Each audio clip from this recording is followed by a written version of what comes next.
Votre programme d'information avec l'UIL, l'Université internationale de Libreville, le fleuron de la formation universitaire en Afrique.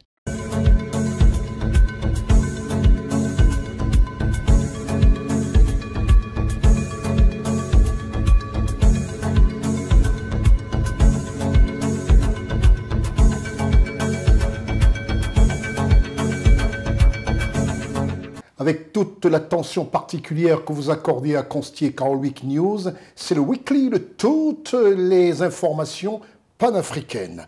Merci de rester des nôtres. Je suis Constier. Dans ce programme hebdomadaire, nous allons parler du Cameroun, de la Côte d'Ivoire, du périple du chef de l'État de Côte d'Ivoire qui a vraiment été un périple fructueux et qui à tous égards montre encore une fois les prouesses du chef de l'État de la République de Côte d'Ivoire. Donc on parlera de la Côte d'Ivoire, on ira faire un tour en Allemagne, on parlera aussi de la France, on parlera du Tchad, on évoquera tous les sujets qui concernent la RDC, les élections en RDC. Et nous avons décidé de nous focaliser dans ce grand format par quelque chose d'exceptionnel, à savoir la CAN 2023.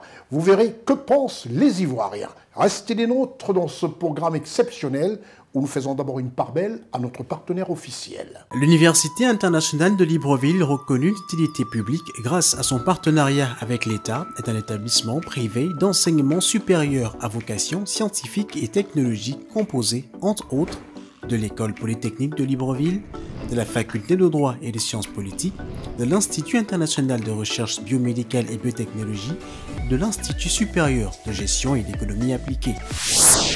Et sa toute nouvelle école de médecine et de pharmacie. Son ouverture sur le monde du fait de ses partenariats avec les prestigieuses universités et institutions internationales lui permettent de s'arrimer à plusieurs systèmes de formation et de délivrer des diplômes reconnus. DUT, licence, ingénieur, master recherche et professionnel, exécutive MBA, doctorat. Venez vous former à l'exécutive MBA de l'UQAM Canada au métier de l'économie, gestion, du droit et de la science politique de l'industrie médicale et pharmaceutique. Devenez technicien supérieur ou ingénieur à l'Université internationale de Libreville, le fleuron de la formation universitaire en Afrique. En ouverture de cette émission, le Cameroun. Le Cameroun dirigé par son Excellence le président Paul Biya. Et effectivement, les Camerounais sont heureux de leur chef d'État et de tous les ministres qui gouvernent le Cameroun à leur manière. Sous l'égide du ministre Chiroma Bakary, qui honore les travailleurs étrangers en République du Cameroun. Le ministre Issa Chiroma Bakary, ministre de l'Emploi et de la Formation professionnelle, a eu un regard très pointu sur la deuxième session du groupe de travail chargé d'élaborer et d'actualiser le fichier des travailleurs étrangers en République du Cameroun. L'équipe de CNN Yaoundé, conduite par Carole, a décidé d'entériner les images et surtout tout ce qui a été dit de très profond et de très diplomate par le ministre Issa Chiroma Bakary. La deuxième session du groupe de travail chargé d'élaborer et d'actualiser le fichier des travailleurs de nationalité étrangère au Cameroun s'est tenue ce 16 novembre 2023 dans la salle de conférence du ministère de l'Emploi et de la Formation professionnelle. Le ministre de ce département ministériel, Issa Chiroma Bakary, déplore l'absence d'un fichier national des travailleurs de nationalité étrangère dans la mise en œuvre des stratégies qui sont élaborées dans la lutte contre le travail des personnels de nationalité étrangère, notamment la non-maîtrise de l'effectif des travailleurs étrangers au Cameroun, l'insuffisance des moyens humains, matériels et financiers. Au nom du gouvernement, je leur dis que vous êtes les bienvenus parce que vous investissez chez nous, parce que vous détenez un savoir et un savoir-faire de qualité, malheureusement dont nous sommes déficitaires. Donc vous êtes des partenaires du gouvernement, il n'y a pas de doute.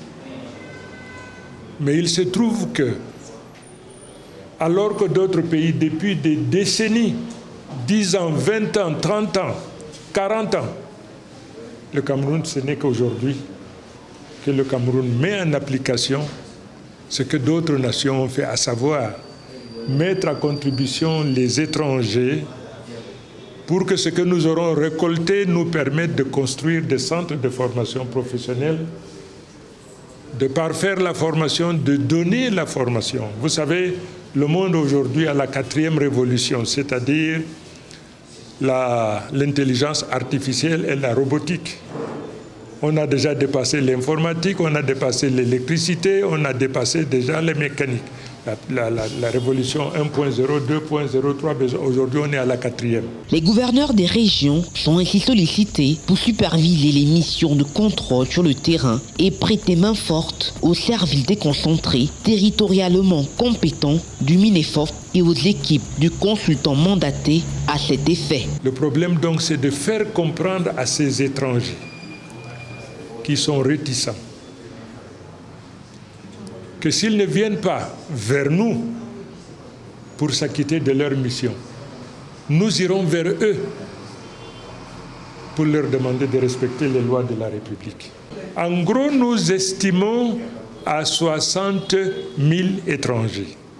Malheureusement, à l'heure où je vous parle, il n'existe pas de fichier des étrangers qui séjournent dans notre nation.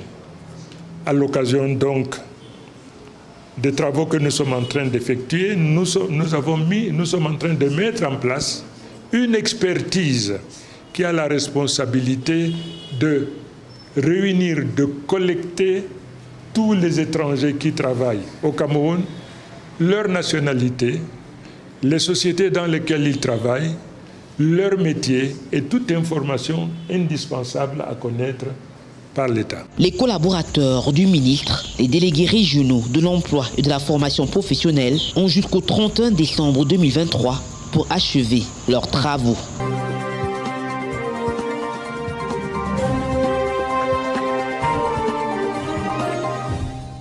Nous quittons le Cameroun avec cette méthode très diplomate du ministre Issa Chiroma Bakary au sujet du fichier concernant les étrangers en République du Cameroun. Nous allons en Côte d'Ivoire pour admirer les prouesses du Premier ministre récemment nommé du gouvernement de Côte d'Ivoire, M. Robert Begré Mambé, qui a décidé de pousser et d'aller très vite sur tous les chantiers. En l'occurrence, le 4e pont d'Abidjan qui sera ouvert à la circulation, comme l'a confirmé le ministre Amédée Kouakou, qui est un ministre qui dit ce qu'il fait et qui fait ce qu'il dit. Le ministre de l'Équipement et de l'Entretien routier a décidé qu'aux alentours du 10 décembre, la Y4 ainsi que le 4e pont seront ouverts afin de décongestionner la circulation et surtout rendre fluide la circulation abidjanaise. C'est un pari que gagnera le ministre Amédée Kouakou pour le grand bonheur des usagers ivoiriens et des amateurs de football, surtout quand on sait que la CAN va drainer des millions de visiteurs en Côte d'Ivoire. C'est le Premier ministre Robert Begré Mambé qui doit se réjouir de voir le ministre Amédée Kouakou comme ça être au four et au moulin et en train de demander au respect strict des engagements de tous les intervenants dans ce domaine et dans ces différents projets. Reportage Charlotte Abdoulaye. Le ministre de l'Équipement et de l'Entretien routier de Côte d'Ivoire, M. Amédée Kofi Kouakou, a effectué ce mardi 21 novembre une visite de chantier des travaux de construction du 4e pont d'Abidjan ainsi que de la Y4 pour s'enquérir de l'état d'avancement des travaux. Tous ces ouvrages-là, qui initialement n'étaient pas pour la CAN, mais ça permet quand même de décongestionner la circulation. Afin de désengorger le trafic entre les communes de Yopougon, Atekoubé, Adjamé et Plateau, pendant la CAN Total Énergie 2023, le ministre de l'Équipement et de l'Entretien routier de Côte d'Ivoire, M. Amédée Kofi Kouakou, a pour mission d'ouvrir le 4e pont d'Abidjan à la circulation. Une exigence du Premier ministre ivoirien, M. Robert Begré Mambé, lors de sa visite des chantiers le 2 novembre 2023. Le pont principal sur la lagune est brillé, les travaux sur le viaduc de franchissement d'Adjamé continue d'avancer. De l'autre côté, à Atekoubé, le ministre de l'Équipement et de l'Entretien routier de Côte d'Ivoire, M.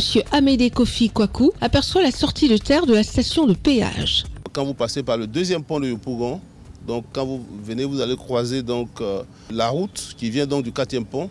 Donc là, les aménagements au sol vont se faire.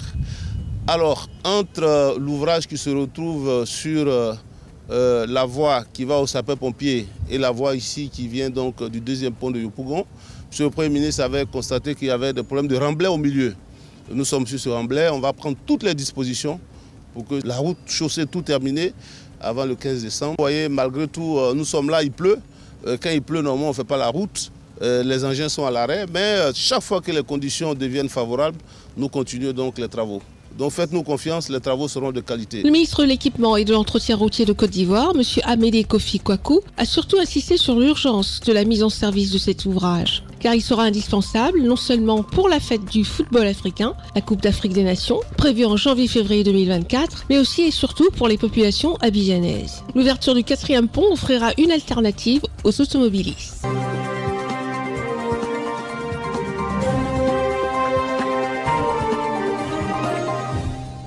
Parlons à l'instant du Togo et de son président, Faure Issongsinba Gnassingbé, président de la République togolaise. Le président de la République togolaise, son Excellence Faure Issongsinba Gnassingbé, participe au 4e sommet G20 Compact with Africa. C'est le lieu de mentionner ici que les chefs d'État ne sont pas de tout repos. Après les différents sommets Arabie Saoudite-Afrique, sommet islamique en Arabie Saoudite, nos populations doivent savoir que ce sont des heures de vol, des décalages horaires et des négociations de très haut vol pour le bonheur des populations. Le président Faure Issongsinba Gnassingbé était lui aussi en Allemagne. Reportage Charlotte Abdoulaye.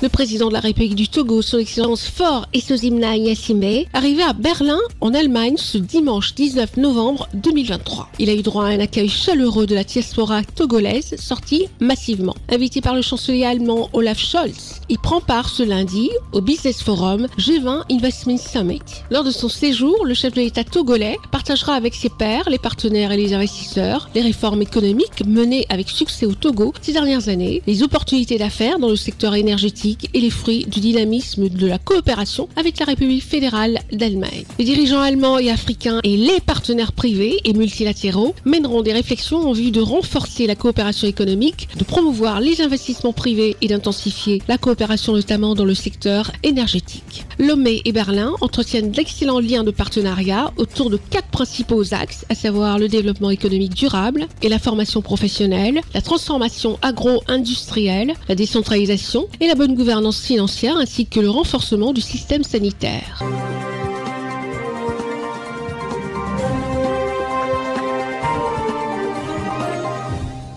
Ça fait énormément plaisir de voir, et je l'ai toujours dit, que nos chefs d'État travaillent énormément. Et dans cette émission, nous permettons comme ça à toutes les populations, à tous les Africains, de voir au quotidien ce que font nos chefs d'État. Parce que nombreux pensent qu'ils sont tous dans leur bureau et qu'ils perdent le temps à se rouler les pouces. C'est faux. Vous verrez comment des chefs d'État passent d'un continent à un autre. Du continent africain, ils se retrouvent en Asie, au continent asiatique, et ils reviennent en Europe. C'est le cas du président Alassane Ouattara, dont l'information rythmera beaucoup cette édition du Consti Carl Week News. Le président Alassane Ouattara, après l'Arabie Saoudite, s'est rendu en Europe, en Allemagne. C'est en Allemagne que le président Alassane Ouattara, chef de l'État ivoirien, a séjourné, où il a été reçu par le chancelier de la République fédérale d'Allemagne à Berlin.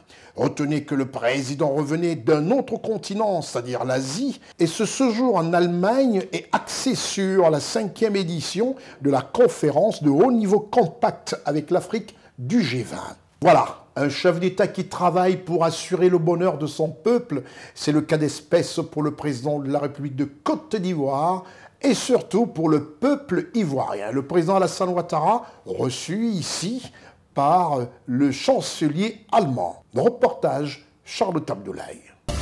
Arrivé à Berlin ce dimanche 19 novembre 2023 dans l'après-midi pour prendre part à la 5e édition de la conférence de haut niveau sur l'initiative Compact avec l'Afrique du G20, le président de la République de Côte d'Ivoire, Son Excellence Alassane Ouattara, s'est entretenu en fin de journée avec le chancelier allemand, Son Excellence Olaf Scholz, à la République fédérale d'Allemagne. Les bonnes perspectives de coopération entre la Côte d'Ivoire et l'Allemagne, les sujets d'intérêt commun, notamment la sécurité, le financement des économies africaines et la mobilisation d'investissements privés en faveur de l'Afrique, ont été au cœur des échanges.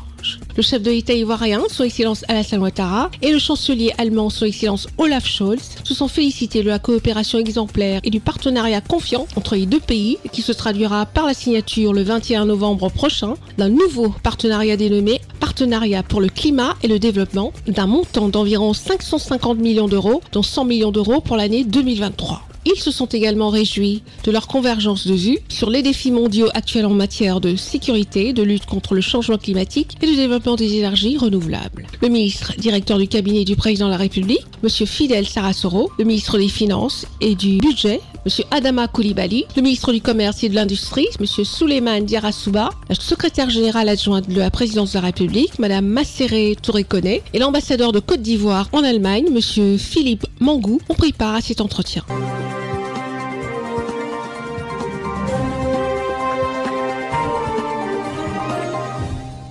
Après ce petit séjour en Allemagne du président Ouattara, qui n'est qu'au début, on parlera de la suite de ce séjour, mais pas avant de vous marquer une pause pour vous présenter notre partenaire officiel. L'Université internationale de Libreville, reconnue d'utilité publique grâce à son partenariat avec l'État, est un établissement privé d'enseignement supérieur à vocation scientifique et technologique composé, entre autres, de l'École polytechnique de Libreville, de la Faculté de droit et des sciences politiques, de l'Institut international de recherche biomédicale et biotechnologie, de l'Institut supérieur de gestion et d'économie appliquée. Et sa toute nouvelle école de médecine et de pharmacie. Son ouverture sur le monde du fait de ses partenariats avec les prestigieuses universités et institutions internationales lui permettent de s'arrimer à plusieurs systèmes de formation et de délivrer des diplômes reconnus. DUT, licence, ingénieur, master recherche et professionnel, exécutive MBA, doctorat. Venez vous former à l'exécutive MBA de l'UQAM Canada au métier de l'économie, gestion, du droit et de la science politique, de l'industrie médicale et pharmaceutique. Devenez technicien supérieur ou ingénieur à l'Université internationale de Libreville, le fleuron de la formation universitaire en Afrique.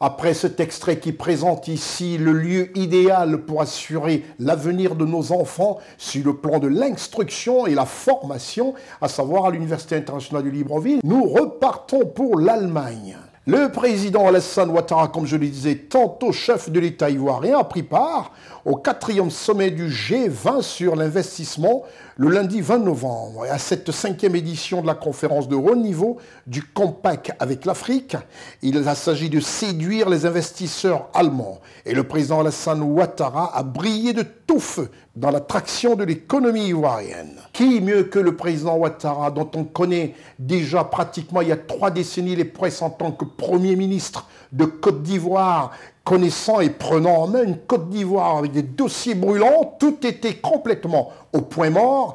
Et 30 ans après, on voit que le président connaît mieux la Côte d'Ivoire et peut mieux vendre cette Côte d'Ivoire. Reportage Charlotte Abdoulaye.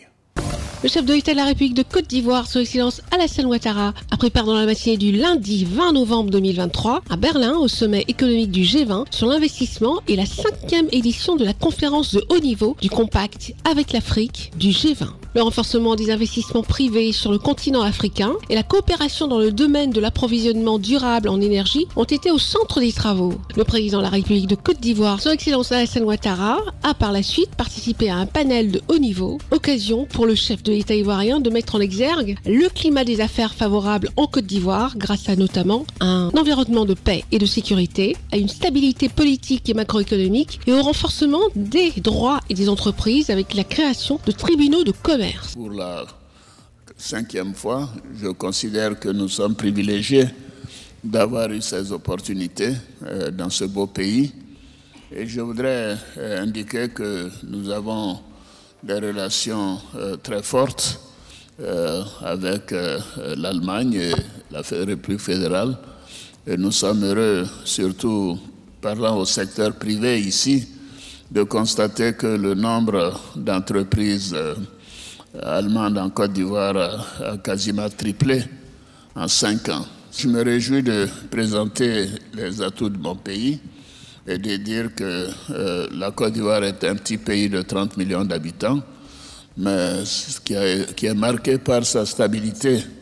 Et nous avons également la paix et la sécurité. Bon, dans ce monde où la question sécuritaire est difficile, je crois que c'est un environnement où les investisseurs peuvent se sentir totalement en sécurité. Le pays est en paix. et dire que c'est un pays aussi qui respecte les droits des personnes, les droits des entreprises. Et ceci est très important pour les investisseurs privés. Nous avons été félicités par les investisseurs en ce qui concerne la notation de notre pays, qui montre que c'est l'un des rares pays. Je crois que maintenant, avec le Maroc, qui a une notation positive au niveau des marchés internationaux, ceci s'explique par le cadre macroéconomique qui a été stable, une très bonne performance, un taux de croissance d'environ 7% par an depuis 2012, avec des investissements sociaux importants, notamment dans le domaine de l'énergie. Le domaine de l'énergie, parce qu'évidemment les industries ont besoin d'énergie, pas seulement les consommateurs, les citoyens. À donner un exemple, nous avions un taux de production d'électricité de 40% en 2011. Aujourd'hui, nous sommes quasiment à 98%. Tous les villages de plus de 500 habitants ont de l'électricité. En matière d'eau potable aussi, nous avons fait des progrès considérables et nous continuerons, mais c'est un secteur où je voudrais encourager les entreprises allemandes à venir investir dans ce secteur, surtout connaissant la qualité et la réputation des entreprises allemandes dans ces deux secteurs, que ce soit l'eau ou l'électricité. Parce que je tiens beaucoup à une économie non seulement libérale, mais diversifiée. Et nous avons besoin, dans ces deux secteurs, d'une ouverture à de nombreuses entreprises. Et je pense que les entreprises allemandes peuvent avoir une bonne opportunité. Pour terminer, le président Alassane Ouattara a invité les entreprises allemandes à saisir les opportunités d'investissement qu'offre le pays dans plusieurs domaines, notamment l'électricité, l'eau potable, les infrastructures, les énergies renouvelables et la transformation des produits agricoles, en particulier le cacao et l'anacarde, afin d'accroître la valeur ajoutée de nos matières premières, de créer plus d'emplois pour nos jeunes et d'accélérer la transformation structurelle de notre économie. En marge de la conférence de haut niveau du Compact avec l'Afrique, du G20, le président de la Côte d'Ivoire, son Excellence Alassane Ouattara, a pris part à un déjeuner de travail offert par le président de la République fédérale d'Allemagne, Frank-Walter Steinmeier. Les relations solides entre l'Allemagne et les pays africains, notamment la Côte d'Ivoire, ainsi que les perspectives de leur renforcement, ont été soulignées au cours de ce déjeuner.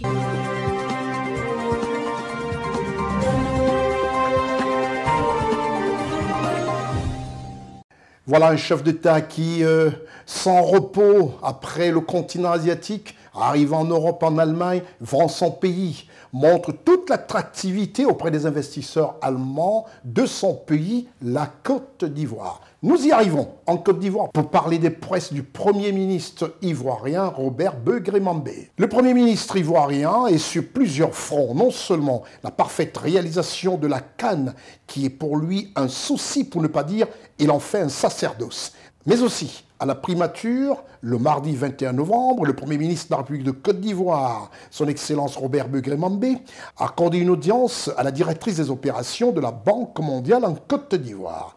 Le Premier ministre Robert Begré-Mambé a tenu à faire le point des projets et voir ensemble les pistes d'amélioration de ces projets, comme l'a précisé le Premier ministre de la République de Côte d'Ivoire. C'est un brillant Premier ministre face à la directrice des opérations de la Banque mondiale pour un entretien fructueux. Reportage Charlotte Abdoulaye.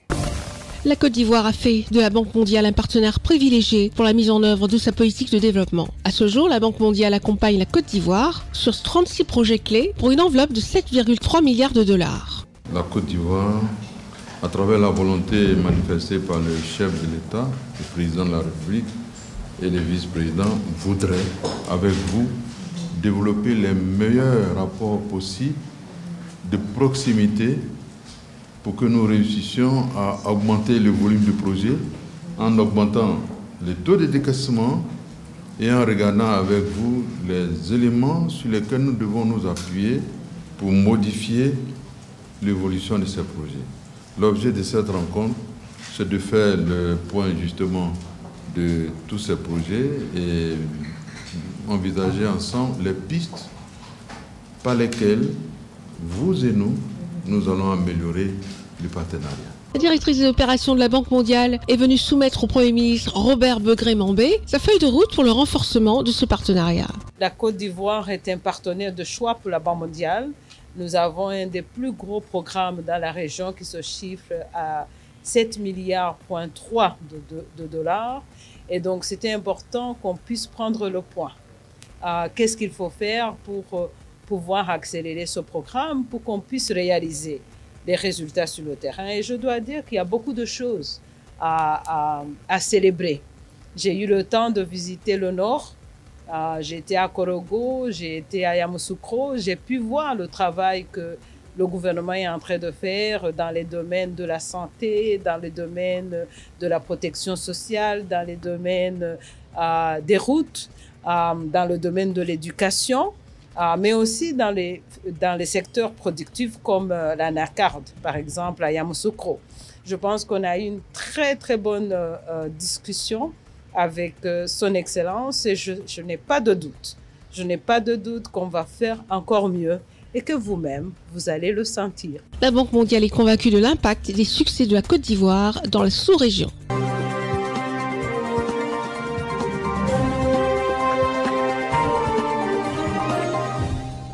Je l'ai dit tantôt que la Côte d'Ivoire va énormément rythmer ce Constical Week News.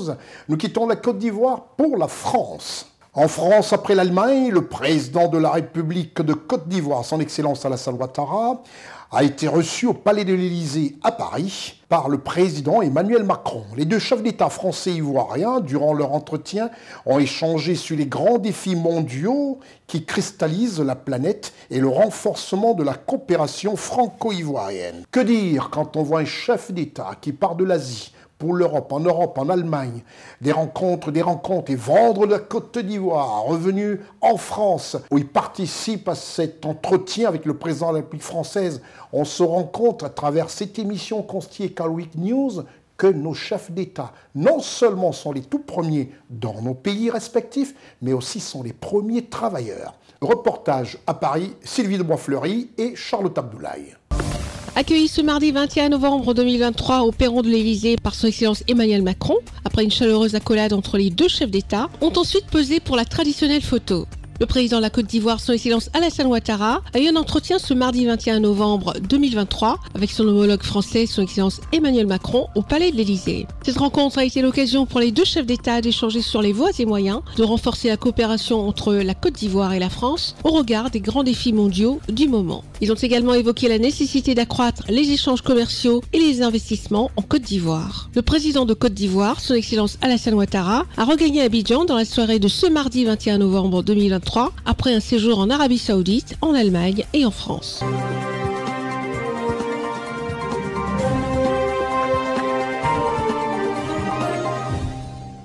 Après la France, nous allons dans un pays d'Afrique centrale, la République démocratique du Congo, qui est ce pays qui a donné déjà le coup d'envoi des élections présidentielles, quand on sait que la fin 2023, précisément en décembre, se tiendront les élections générales de la République démocratique du Congo. 2024, des élections en Afrique. 2025, ce sera aussi un autre ballet d'élections majeures, à savoir les présidentielles. Pour l'instant, nous nous rendons en RDC. En RDC, il s'agit de Kinshasa. Les élections générales battent le plein. Et les 24 candidats en liste pour la présidentielle du 20 décembre 2023, en République démocratique du Congo, présidée à date par le chef d'État Antoine Tshisekedi Tshilombo, un pays dont la superficie est de 2 345 000 km², avec une population chiffrée en 2023 à 102 millions de Congolais, ce qui classe la RDC comme 3e pays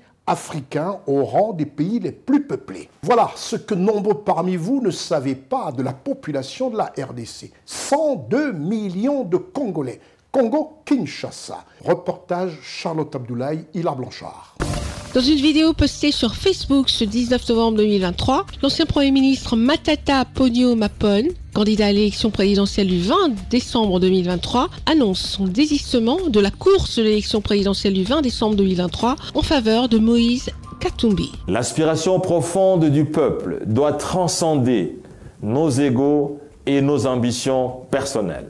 L'urgence d'une candidature unique de l'opposition s'impose comme la meilleure stratégie qui soit. L'ancien Premier ministre Matata Ponyo Mapone estime que M. Moïse Katumbi est le candidat le mieux placé pour battre le président sortant, Félix Antoine Tshisekedi, à la présidentielle du 20 décembre 2023. Ce ralliement à Moïse Katumbi a fait les choux gras de la presse congolaise ce lundi 20 novembre 2023. Pour les partisans du président sortant Félix Antoine Tshisekedi, tous ces ralliements ne perturbent pas la stratégie de l'Union sacrée pour la victoire de son candidat à l'élection présidentielle du 20 décembre 2023. Ça ne nous regarde pas, nous de la majorité présidentielle. Nous sommes plus concentrés à faire élire notre candidat. Je pense qu'à ce stade, il n'y a aucun candidat qui peut nous faire trembler. Les ralliements des uns et des autres, c'est leur plan. De par sa superficie, la République démocratique du Congo est le plus grand pays d'Afrique subsaharienne, avec une population estimée à plus de 100 millions d'habitants. L'élection présidentielle se joue en République démocratique du Congo en un tour, d'où l'importance de l'union de l'opposition pour faire le poids face au président sortant Félix Antoine Tshisekedi. Pour l'équipe campagne de Martin Fayulu Madidi, qui lui a lancé sa campagne dans son fief de Bandundu, le choix d'un candidat unique de l'opposition doit être débattu. Nous sommes entre autres le produit d'une candidature commune. Donc nous ne pouvons pas nous fermer à cette idée. D'accord ? Mais par contre, nous disons que les sérieux voudraient que l'on établisse des critères, qu'il y ait un critérium, ok ? Et que nous tous, nous voyons, nous étudions, nous voyons que c'est lui où nous choisissons, c'est lui qui répond le mieux à ces critères. L'ancien gouverneur du Katanga, Moïse Katumbi, a lancé sa campagne ce lundi 20 novembre 2023 à Kisangani. Près de 40 millions d'électeurs congolais sont appelés aux urnes pour un scrutin présidentiel le 20 décembre 2023. Après instabilité politique et coup d'État, c'est la première fois que la RDC organise des élections après le passage historique de pouvoir de manière pacifique entre l'ancien président Joseph Kabila et son successeur Félix Tshisekedi en 2019.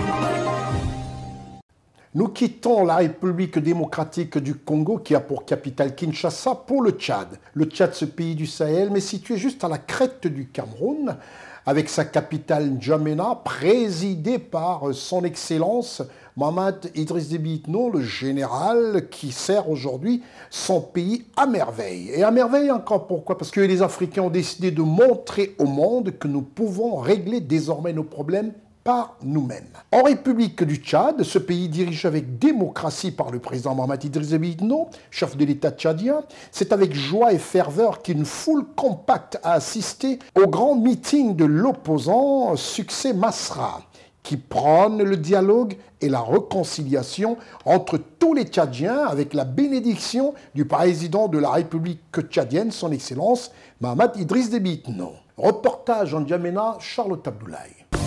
Ce dimanche 19 novembre 2023, à la place du balcon de l'Espoir, siège du Parti des Transformateurs, une foule imposante a convergé pour assister au grand meeting présidé par son leader, l'opposant Succès Masra, président du parti Les Transformateurs. C'est l'effervescence à la place du balcon de l'Espoir quand apparaît l'opposant Succès Masra à bord d'un 4x4 de couleur blanche, toit ouvrant, qui a donné rendez-vous ce dimanche 19 novembre à ses militants et sympathisants qui sont venus par milliers pour voir et entendre leur leader rentrer le 3 novembre 2023. Après un an d'exil, ils sont encore plus heureux de pouvoir librement arborer les couleurs de leur parti sans inquiétude. Le leader des Transformateurs, l'opposant Succès Masra, a rendu hommage aux victimes du 20 octobre 2022 avant le début du meeting. Selon eux, il y a eu un peu plus de 70 morts, plus de 300 selon l'opposition, les ONG nationales et internationales, ainsi qu'un rapport d'experts mandaté par les Nations Unies. Parmi les victimes, on comptait plusieurs militants et sympathisants du Parti des Transformateurs qui avaient appelé à la manifestation avec d'autres partis de l'opposition. Le président du Parti Les Transformateurs, Succès Masra, prône le dialogue et la réconciliation. La réconciliation dans la justice et l'égalité, ce n'est pas l'arme des faibles, c'est l'arme des forts. La réconciliation, ce n'est pas la capitulation. Je répète, la réconciliation dans la justice et l'égalité, ce n'est pas la capitulation sous l'injustice et l'illégalité. Alors, dans notre quête de justice, prenons le soin de distinguer la justice de la vengeance. Le leader du parti des transformateurs est revenu au Tchad après avoir passé un accord avec le gouvernement, accord qui prévoit l'amnistie générale pour les responsables des meurtres des manifestants du 20 octobre 2022. Des voix s'élèvent dans l'opposition et accusent l'opposant Succès Masra d'avoir changé de camp. Ses sympathisants, quant à eux, attendaient de lui qu'il clarifie sa position. Moi, personnellement, je juge que cet accord que Succès a signé avec le gouvernement, c'est un accord de principe et pour la réconciliation, pour leur permettre de rentrer et œuvrer pour la justice, l'égalité et la paix au Tchad. Le président du Parti des transformateurs envisage de faire une tournée nationale pour se recueillir auprès des familles des victimes du 20 octobre 2022. Ce premier meeting, après l'exil forcé de Succès Masra, président du parti Les Transformateurs, de quelques cadres du parti et de certains militants, après les événements douloureux du 20 octobre 2022 et surtout le retour après l'accord de principe de Kinshasa, a laissé une impression durable marquant le début d'une nouvelle ère de dialogue mutuel avec le gouvernement de transition.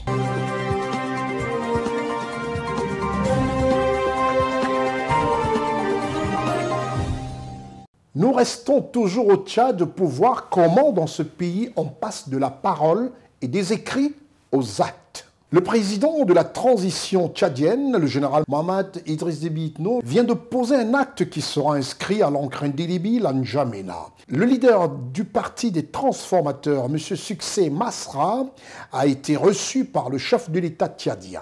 Cette audience fraternelle fait suite à l'accord signé à Kinshasa, qui atteste le désir par les États africains de faire preuve de démocratie et du respect des accords et de la parole donnée. Un reportage en N'Djamena pour entériner cette rencontre, cet entretien entre deux frères, fut-il opposants, Charlotte Abdoulaye. Le président de transition, président de la République, chef de l'État, le général Mohamed Idriss Déby Itno, a reçu ce mardi 21 novembre le président du parti Les Transformateurs, Dr Masra Succès, qui est accompagné par M. Didier Mazanga Mukanzu, ministre du Tourisme de la République démocratique du Congo, envoyé spécial du facilitateur de la CEAC, son Excellence Félix Antoine Tshisekedi, président de la République démocratique du Congo. Rentré au pays le 3 novembre dernier à la faveur de l'accord conclu le 31 octobre 2023 à Kinshasa entre lui et le gouvernement, le leader des transformateurs est venu ce lundi à la rencontre du chef de l'État pour échanger sur l'importance de la réconciliation nationale pour la conduite d'une transition inclusive et exemplaire. S'il y a de cela quelques mois encore, le dialogue avec le parti des transformateurs semblait difficile, voire impossible, les divergences de vues sont désormais aplanies. Mais pour franchir ce pas, l'amour du pays et le désir de refondation du Tchad ont pris le dessus dans le cœur des hommes. Il faut ajouter à cela l'appui inestimable des pays amis du Tchad et des organisations internationales et sous-régionales, dont la Communauté économique des États de l'Afrique centrale, qui a désigné le président Félix Antoine Tshisekedi Tshilombo comme facilitateur devant accompagner les acteurs politiques tchadiens pour une transition inclusive et apaisée. C'est donc naturellement en compagnie de l'envoyé spécial du facilitateur de la CEAC, le ministre Didier Mazinga Mukanzu, que Dr Masra Succès a été reçu par le chef de l'État, général Mohamed Idriss Déby Itno, qui croit aux vertus du dialogue et de la réconciliation nationale et dont les portes et les bras sont restés toujours ouverts pour accueillir ses compatriotes. Il y a 2 semaines passées, nous étions ici à N'Djamena et grâce à un accord qui a été signé pour le retour du président du parti Les Transformateurs.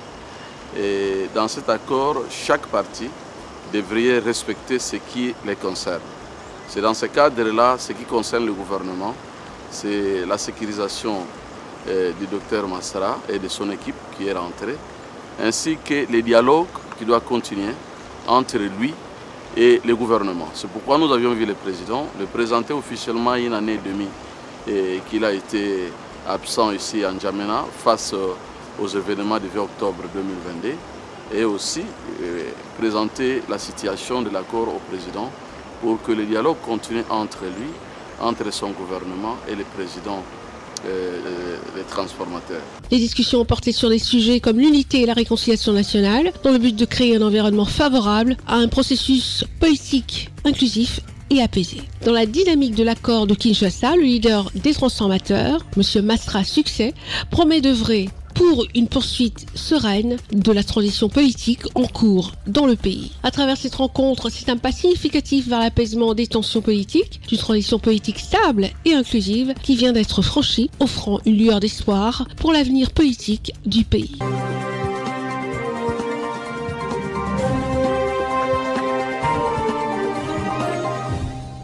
Nous quittons N'Djamena pour revenir en Côte d'Ivoire, où le chef de l'État, son Excellence Alassane Ouattara, après un périple, comme je l'ai dit, est redit en Asie, dans le Moyen-Orient, dans la région du Moyen-Orient, ensuite en Europe, à savoir en Allemagne, avec tout son parcours et ses différentes rencontres et sommets. Ensuite en France, rencontre avec le chef de l'État français Emmanuel Macron. Il est arrivé en Côte d'Ivoire le mercredi 22 novembre. Et déjà dès jeudi 23 novembre, il a présidé un conseil des ministres. Un conseil des ministres qui s'est tenu le jeudi 23 novembre 2023 au palais présidentiel de la République de Côte d'Ivoire en présence de son Excellence Alassane Ouattara, chef de l'État ivoirien. L'équipe de CNN dirigée par le très brillant Ousmane Coulibaly était au rendez-vous au palais présidentiel de la République de Côte d'Ivoire pour entériner ce conseil de ministres et ce qui suivra par la suite. Reportage. Un conseil de ministres s'est tenu ce jeudi 23 novembre 2023, de 11h à 13h, au palais de la présidence de la République à Abidjan, sous la présidence de son Excellence Alassane Ouattara, président de la République de Côte d'Ivoire, chef de l'État. Au nombre des décisions prises, la rencontre de ce jeudi 23 novembre 2023 a introduit 2 projets de loi. Au titre du ministère des Finances et du Budget, le Conseil a adopté une ordonnance relative à la lutte contre le blanchiment de capitaux. Le Conseil a adopté une ordonnance relative à la lutte contre le blanchiment de capitaux, le financement du terrorisme et la prolifération des armes de destruction massive, ainsi que le projet de loi de ratification y afférent. Cette ordonnance introduit dans la législation nationale la loi uniforme à l'ensemble des États membres de l'UEMOA relative à la lutte contre le blanchiment des capitaux, le financement du terrorisme et la prolifération des armes de destruction massive. Au titre du ministère des Affaires étrangères, de l'intégration africaine et des Ivoiriens de l'extérieur, le Conseil a adopté un projet de loi autorisant le président de la République à ratifier l'accord portant création de l'Organisation interafricaine du café adopté le 20 novembre 2020. Le nouvel accord de l'OIAC vise à répondre au mieux aux nouvelles problématiques apparues dans la filière caféière, notamment les questions de la qualité du café et de la durabilité de l'économie caféière qui se posent aux pays producteurs de café partie de cet accord. Au titre du ministère des Finances et du Budget, en liaison avec le ministère d'État, ministère de l'Agriculture, du Développement rural et des productions vivrières, le ministère de l'Économie, du Plan et du Développement, le ministère des Mines, du Pétrole et de l'Énergie, le ministère des Transports, le ministère de l'Équipement et de l'Entretien routier, le ministère de l'Hydraulique, de l'Assainissement et de la Salubrité, le ministère des Ressources animales et halieutiques, le ministère de l'Environnement, du Développement durable et de la Transition écologique et du ministère des Eaux et des Forêts. Le Conseil a adopté une communication relative à la présentation des résultats du rapport national sur le climat et le développement. Ce rapport est un outil de diagnostic des questions de changement climatique et de réduction des gaz à effet de serre et de leur impact sur les principaux agrégats économiques en vue d'évaluer et d'établir les besoins financiers associés. Les prévisions du rapport sur la période 2023-2050 font état de l'augmentation de la température sous l'impulsion des changements climatiques de 1 à 4 degrés Celsius, de l'élévation du niveau de la mer de 30 cm et de précipitations de plus en plus irrégulières.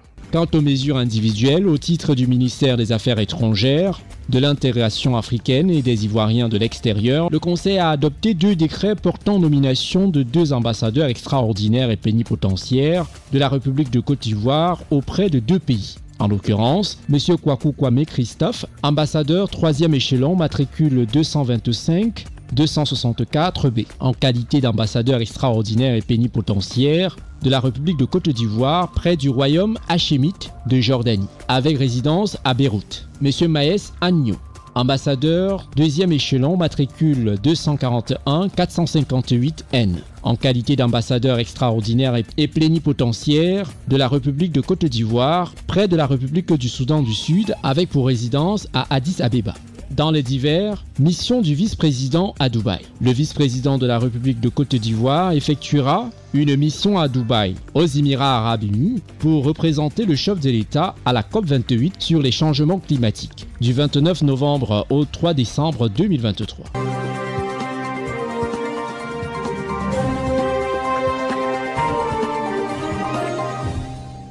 Après ce conseil des ministres tenu le jeudi 23 novembre, le président Alassane Ouattara, pas de tout repos. Un agenda bien chargé, parmi lesquels une audience accordée par le chef de l'État ivoirien, après ce périple, comme je l'ai dit tantôt, de quelques semaines qu'il a conduit dans le continent asiatique, dans la région du Moyen-Orient, précisément en Arabie Saoudite. Ensuite, un séjour de travail en Allemagne, puis en France, où il a été reçu par le président Emmanuel Macron, avant de rejoindre Abidjan le mercredi en fin de soirée. Comme vous l'avez constaté dans l'élément qui a précédé, déjà dès jeudi, le président Alassane Ouattara a présidé le Conseil des ministres. Et juste après, il a reçu en audience pour un entretien des plus fructueux avec M. Claudio Descalzi, le PDG de Eni. Toute l'équipe de CNN au palais présidentiel dirigée par Ousmane Koulibaly, assisté de Lévi Tevonan, ont entériné ces images pour votre plaisir. En présence de l'équipe de reportage de CNN Télévision et à peine le conseil de ministres achevé, le président de la République de Côte d'Ivoire, son Excellence Alassane Ouattara, a reçu en audience le même jeudi 23 novembre 2023 au palais de la présidence de Côte d'Ivoire, le PDG du consortium pétrolier et gazier Eni, M. Claudio Descalzi, un entretien très fructueux. Le groupe Eni est spécialisé dans les hydrocarbures. Cet entretien a permis au chef de l'État ivoirien et son hôte d'échanger sur la mise en production du gisement pétrolier et gazier Baleine, moins de 2 ans après sa découverte, ainsi que la production d'huile végétale destinée à l'agro-raffinerie et la formation d'Ivoiriens dans le domaine du pétrole et du gaz. Plaisir de recevoir M. Descalzi, le PDG d'Eni. Le groupe Eni a fait une grande découverte en Côte d'Ivoire que nous avons nommée donc le gisement Baleine. Je l'ai déjà reçu il y a 2 ans à peu près. Quand il m'a dit qu'il allait pouvoir mettre en production le gisement Baleine, en disant, bon, je l'ai écouté sagement, mais je n'y croyais pas. Et aujourd'hui, il vient me dire que c'est chose faite. Bravo à vous. Le consortium Eni est une société multinationale italienne d'exploitation de pétrole et de gaz qui est à l'origine de l'importante découverte en septembre 2021 au large des côtes ivoiriennes, à 70 km d'Abidjan, du gisement offshore de pétrole et de gaz dénommé Baleine, le plus grand champ pétrolier de Côte d'Ivoire. C'est vrai ce qu'a dit le président.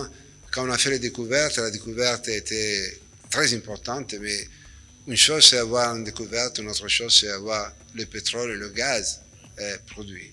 Et il faut dire qu'avec Baleine, avec ce gisement, on a fait vraiment un record dans l'industrie du pétrole. Depuis la découverte, en 23 mois, on a mis en production le champ, l'huile et le gaz. C'est clair que le pétrole est très important, mais le gaz est encore plus important pour le pays parce qu'il fait tourner les centrales électriques, il donne l'électricité, il donne la vie, il donne l'énergie au pays. Donc ça, c'est la première phase. Le Premier ministre chef du gouvernement, M. Robert Begré-Mambé, le ministre directeur de cabinet du président de la République, M. Fidel Sarasoro, le ministre secrétaire général de la présidence de la République, M. Abdourahmane Sissé, le ministre des Mines, du Pétrole, de l'Énergie, M. Mamadou Sangafoa Koulibaly et le secrétaire général adjoint de la présidence de la République, Mme Masséré Touré-Koné, ont pris part à cette rencontre.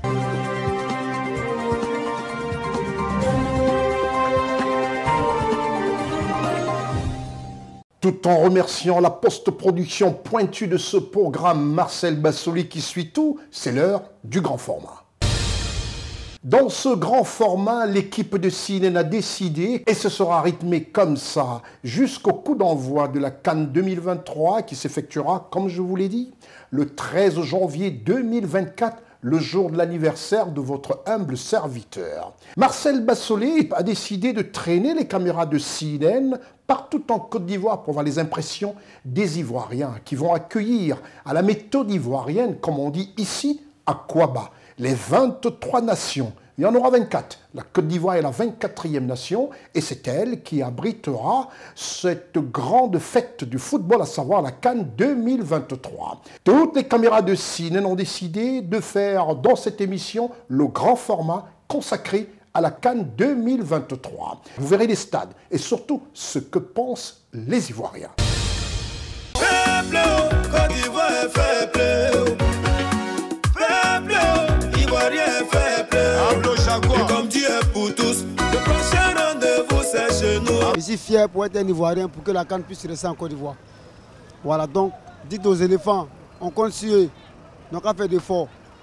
Pour ne pas mettre la honte sur nos présidents, pour que nos présidents aussi là, ils puissent habiliter pour beaucoup de choses pour nous les syndicats mais qui sont en train de travailler.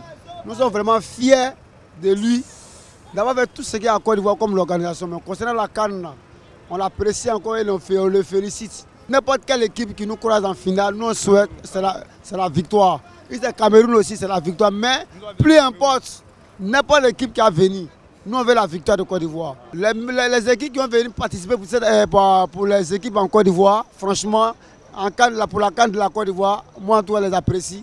Et je les remercie encore pour leur soutien. Par la paix, ce n'est pas permis à tout le monde. Aujourd'hui, beaucoup d'hommes sont morts. Mais eux sont vivants, venus assister à nos CAN. Donc franchement, nous les admirons beaucoup. Pour nous, c'est déjà une joie de participer à cette CAN vivant. C'est la grâce de Dieu. Et on attend que nous soyons les meilleurs vainqueurs d'abord. Notre souhait est que la Côte d'Ivoire soit le vainqueur. Parce que c'est notre patrie. Je souhaite beaucoup de chances aux pays qui vont participer, car c'est une compétition, mais je souhaite plus de chances à la Côte d'Ivoire. Pour moi, de mon côté, je souhaite que la Côte d'Ivoire remporte la CAN. Pour la CAN 2024, je souhaite que d'abord tous les pays comme par exemple le Cameroun et le Nigeria, le Ghana, tout le monde se qualifie et que ça fait vraiment une joie. Je souhaite que la Côte d'Ivoire croise le Cameroun. Pourquoi le Cameroun? Parce que c'est les grands amis des défis. Je dis un grand merci à tous ces déplacés qui vont venir et vraiment, je vous souhaite une vraie CAN à tout le monde et bonne chance à tout le monde. Ce que j'attends de la CAN, que ça soit la meilleure. Mon pronostic pour la CAN, c'est que la Côte d'Ivoire gagne. Le pourquoi, c'est que la Côte d'Ivoire, je suis un Ivoirien. Et la CAN se passe dans mon pays. Et que la coupe reste dans mon pays. Les pays africains qui viennent en Côte d'Ivoire, que tout le monde soit à l'aise et participer à la CAN tranquillement. Concernant moi, la CAN, c'est une bonne chose. C'est un honneur pour notre pays. Ça honore notre pays au fait. Et puis, c'est l'occasion de venir visiter notre pays, pour voir notre beau pays, la Côte d'Ivoire. Donc, je ne vois pas du mal au fait de venir faire la CAN chez nous. La CAN, et puis nous, on sait aussi que la CAN, on va le remporter forcément. Forcément. Je suis fière de mon pays, j'ai confiance dans mon pays. Donc, c'est que là, la CAN, on prend. Notre nourriture favorite ici, tout le monde sait que c'est le gaba. Gaba, tu t'as gaba trop même, c'est gâté. Après, c'est le Kéjenou. Seigneur. Vraiment, nous, on est contents pour faire des CAN. On est très très contents. Bon, vraiment, si CAN a commencé là, ça fait beaucoup de choses dans le pays. Vraiment, on est prêt pour accueillir les gens, quoi. On est prêt pour accueillir les gens. Vraiment, ça veut développer le pays. Et puis, avec les commerçants aussi, il y a beaucoup qui quittent dans le pays pour venir vendre des pays. Ça, c'est très très important. Moi, je suis malien 100%. Je suis malien.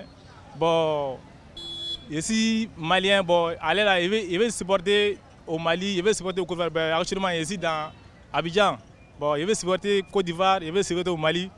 Vraiment, on est prêt pour accueillir tous les supporters du football d'Afrique là. La Côte d'Ivoire se prépare avec enthousiasme pour la Coupe d'Afrique des Nations 2023.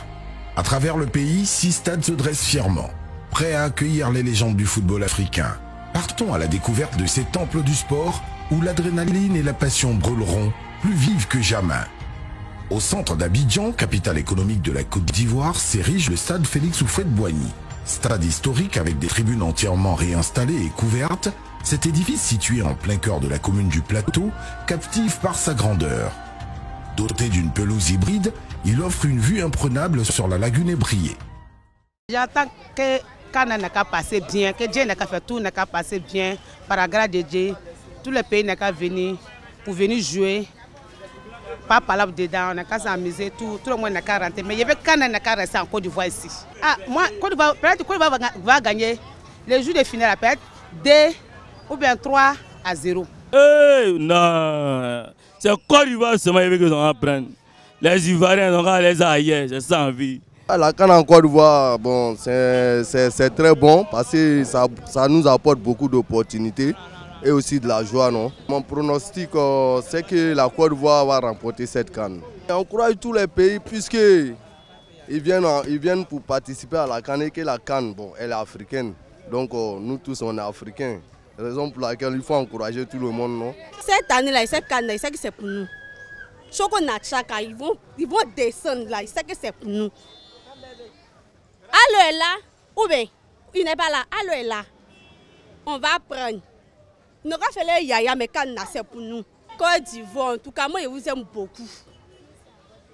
Jouez bien, faut pas vous allez nous décevoir.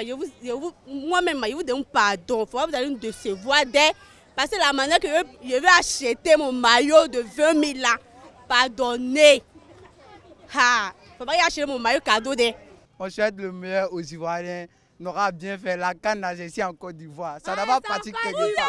On les soutient depuis ça à jamais. Donc, ça aura resté ici. Le vieux mec Kessie, il aura bien fait le mieux, c'est pour lui. Allez là, l'attaque là, il gère. C'est pour nous.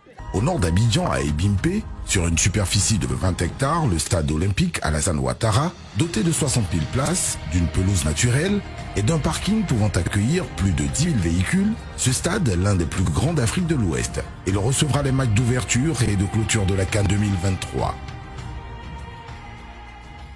Ça sera une très belle CAN. Voilà, pourvu toutes les infrastructures que nous avons déjà mises en place, en tout cas pour la Côte d'Ivoire, il faut dire que ça sera une très belle CAN. Mon pronostic, c'est en faveur de la Côte d'Ivoire. Même si nous croisons les finalistes récents, qui est le Sénégal, on pourra les battre. Ce que j'aimerais dire, voilà, c'est en tout cas, c'est juste encourager les équipes qui vont venir et aussi les supporters dire que la Côte d'Ivoire est prête pour eux. La CAN, ça me fait plaisir que cette année, l'année prochaine plutôt, on fera la CAN chez nous ici. C'est un événement très attendu et nous espérons que le ballon va rester chez nous. En tout cas, nous encourageons les éléphants pour apporter la coupe chez nous parce que ça doit rester ici, en Côte d'Ivoire. Vive les éléphants, vive la CAN! La CAN 2023, je souhaite le meilleur pour la Côte d'Ivoire parce qu'en finale là, je suis sûr et certain qu'on va arriver en finale. Et je mets triplé de Ouma Diakité, mon meilleur joueur. Je pense que la Côte d'Ivoire va faire une bonne CAN, va organiser une bonne CAN chez nous. L'équipe nationale de Côte d'Ivoire est très en forme cette année. C'est la Côte d'Ivoire qui va remporter cette CAN. J'ai confiance, toutes les équipes qui vont venir participer à la CAN. Donc, on va venir massivement. La Côte d'Ivoire, c'est un pays accueillant. Nous allons bien les reçus, les loger et tout pour eux. Je pense que la CAN en Côte d'Ivoire sera la meilleure CAN.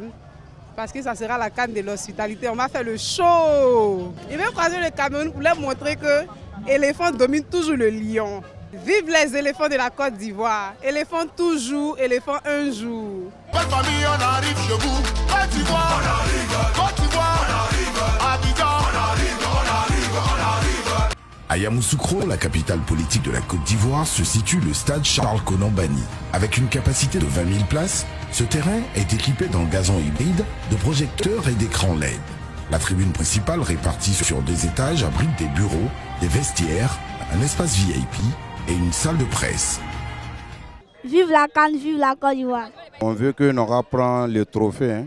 On est derrière eux, 100%. On veut que Nora encourage au Burkina en finale. Je veux que la CAN soit pour la Côte d'Ivoire. Vive la Côte d'Ivoire, vive la CAN.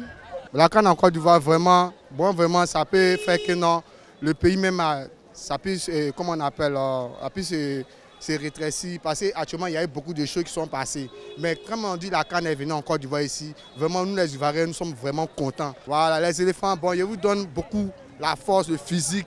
Ne soyez pas distrait, avancez toujours. Vraiment, vous êtes bien là, avancez comme ça, on veut toujours évoluer. Le Cameroun, eux là, depuis longtemps là, quand les croix sont là, on fait des défaites avec eux. Cette fois-ci là, d'abord qu'on a gagné le pays tout récemment là, on a gagné le match amical là.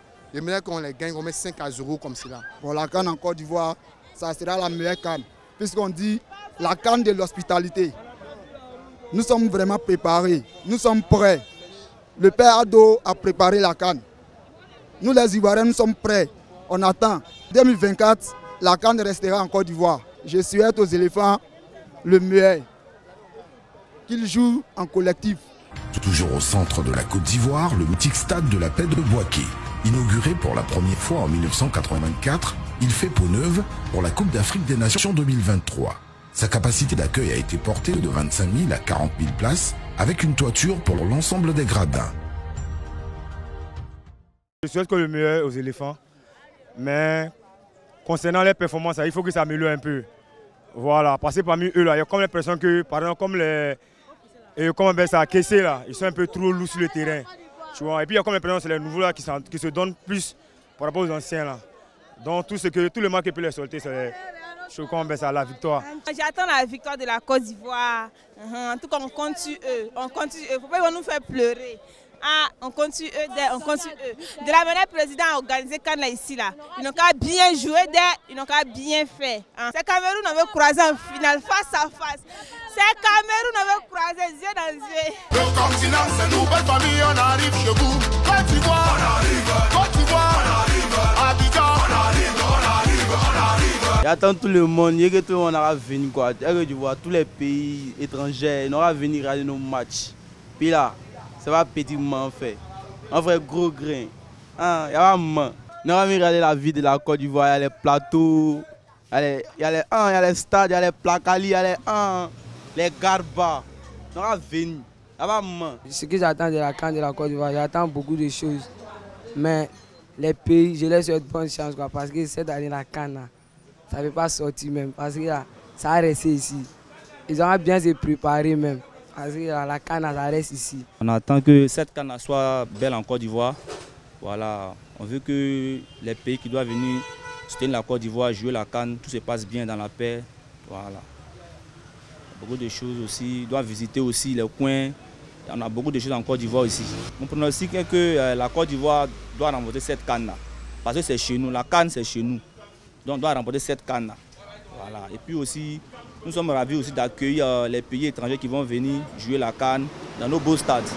Sur la côte sud-ouest de la Côte d'Ivoire, la ville balnéaire de San Pedro se prépare également à accueillir la compétition. Le nouveau stade olympique de la ville, stade Laurent Pokou, s'étend sur une superficie de 16,5 hectares avec 20 000 places assises entièrement couvertes et un parking de 2000 places. This CAN, I want the big country like Côte d'Ivoire to win. I say no Ghanaian. We can win, but I'm not sure of myself. So I want Côte d'Ivoire to win. That's very good because if we win in the country will make people in the market too happy. We are selling it. We are going to get markets, and everything will go very, very, very well for us. So I want the Côte d'Ivoire to win, not because of I'm a Ghanaian. That's why I want the Ghana to win. No. Ghana, we can win, but we don't have the good players like Côte d'Ivoire. So I'm sure that Côte d'Ivoire will win the coupe. Je dis aux Ivoiriens de se patienter. Cette année-là, la coupe là, c'est pour nous. On gagne ou on gagne. La coupe reste en Côte d'Ivoire. Je leur dis, ils n'ont qu'à venir à la paix. C'est que si c'est championnat, il ne faut pas y envoyer palabre. Ils n'ont qu'à venir à la paix en Côte d'Ivoire. On les attend, on va bien les accueillir. Déjà, la CAN, c'est une fête. Donc, tout ce que nous attendons, que notre équipe nationale, la Côte d'Ivoire, gagne cette coupe nationale. Je pense que toutes les équipes qui viendront en Côte d'Ivoire, la Côte d'Ivoire est un pays d'accueil d'abord. Donc, nos frères camerounais surtout, qui, avec eux, on est toujours de concurrence. Je pense qu'il n'y a pas de concurrence, c'est juste une fête. Je voudrais que toutes ces équipes qui viendront en Côte d'Ivoire ressentent sincèrement le chaleureux accueil qu'on va leur donner. et l'ambiance qu'on pourra leur donner en tout cas. C'est tout ce que je souhaite pour toutes les équipes qui vont venir. Il y a le Garba national qu'on aime toujours, la tchéké des femmes, il y a le plakali que nous mangeons. À l'époque, on pouvait toujours trouver de bons plakali, et des plats comme les guaguasou et autres, des baoulés. En tout cas, tout est bon ici. Si quand il veut éliminer, bon, tout le monde, ça...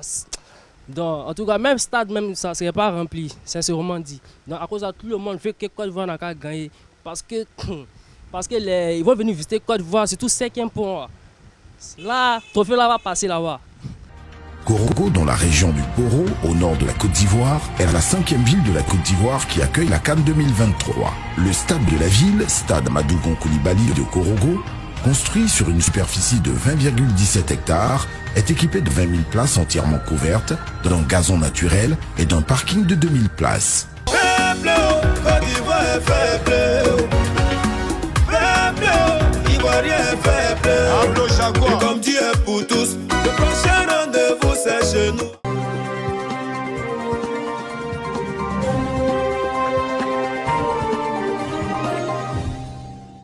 Tout en vous remerciant d'avoir accordé de votre précieux temps pour regarder ce programme d'information vrai concernant nos leaders.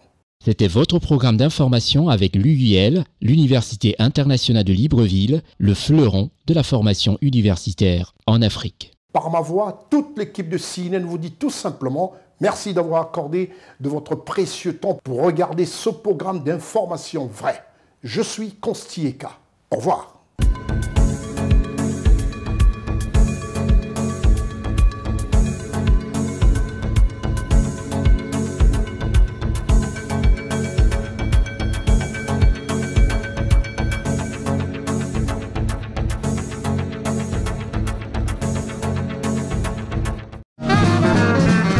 Le rendez-vous du roi de la télé sur CNN avec son magazine d'information politique afro-mondiale Constieka All Week News en multidiffusion sur CNN, la télévision autrement, disponible sur les bouquets Créolink O12, numéricable O12, sur les bouquets Télépack, l'IMEX et en streaming sur www.cnntv.ci en couverture mondiale.